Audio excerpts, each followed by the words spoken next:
మీ యుద్ధ నౌకలు కదిలిపోతాయి, మీ దేశం దద్దరిల్లిపోతుంది, బాంబులతో అంతం చేస్తాం, ఇట్లాంటి మాటలు ఆఫ్ఘనిస్తానోడితో చెబితే నవ్వుతాడు. ఎందుకంటే ఇటు దగ్గర పోయేదేముంది.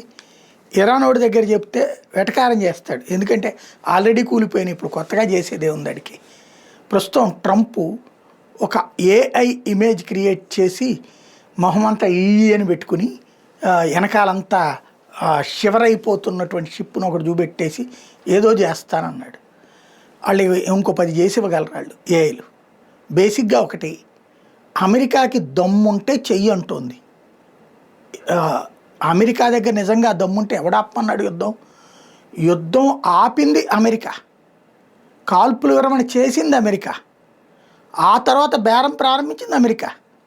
వాళ్ళు చాలా క్లియర్గా ఉన్నారు, అణుబాంబులకు సంబంధించినటువంటి పదార్థం నీకు ఇవ్వం, మేము అణుబాంబులు చేయమని చెప్తున్నాం, అట్లా నీ కాగితం రాసి ఇస్తే నువ్వు మమ్మల్ని మోసం చేసావు, 41 ఏళ్ళగా మోసం చేస్తూనే ఉన్నావు, కాబట్టి క్వశ్చనే లేదు.